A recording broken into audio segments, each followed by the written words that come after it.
Դեմենցիա։ Այս ախտորոշման աշխարհում ապրում է մոտ 55 միլիոն մարդ։ Ամեն տարի այդ թիվն ավելանում է ևս 10 միլիոնով։ Դեմենցիան ավելի շատ տարածված է 65-ից բարձր տարիքային խմբում։ Խնդրի զարգացման հիմնական գործոնը տարիքն է, բայց այդ չի նշանակում, որ դեմենցիան կամ ալցհեյմերի հիվանդությունը ծերության նորմալ բնականոն մասն են։ Նորմալ չի, որ մարդ հիշողության կորուստ ունի, նորմալ չի, որ կորցնում է հասկանալու կարողությունը։ Խնդիրն այն է, որ հասարակության մեջ իրազեկման պակասի պատճառով մարդիկ այդ համարում են ծերության նորմալ ընթացք։ Դեմենցիան բավականին տարածված խնդիր է եւ հաճախ այն սկսվում է բավականին աննշան, աննկատ նշաններով, որոնք կարող են վերագրվել երբեմն զուտ տարիքին, եթե մեծ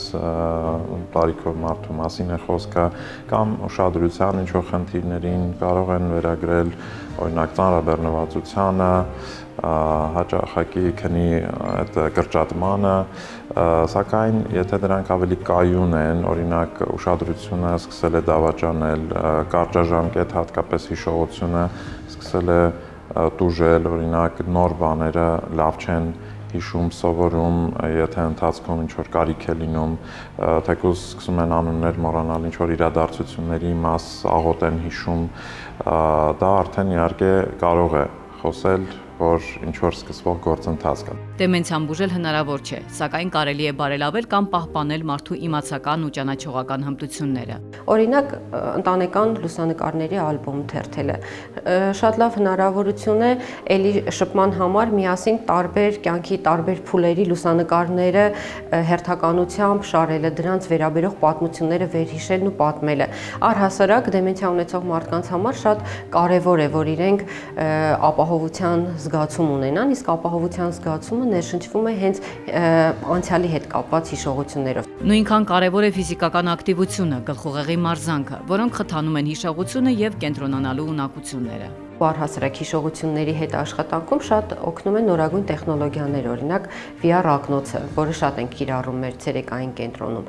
Դրա շնորհիվ ալցհեյմերի հիվանդություն ունեցող մարդիկ կարողանում են հայտնվել այն նույն միջավայրում, որտեղ եղել են տարիներ առաջ, որտեղ ապրել են տարիներ առաջ։ Հիվանդությունը իր հունով գնում է եւ մենք չենք կարողանում հենց հիվանդության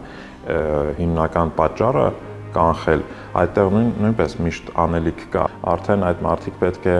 իմանան, թե որտեղ կարելի է դիմել կենտրոնների, նեղ մասնագետների եւ նաեւ ռեաբիլիտացիոն կամ այդ հոսպիսային կենտրոնները, որոնք ունեն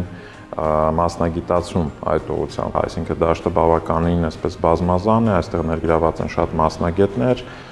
եւ նյարդաբաններ, եւ հոգեբույժներ, եւ հոգեբաններ, տարբեր ռեաբիլիտացիոն ծրագրեր կան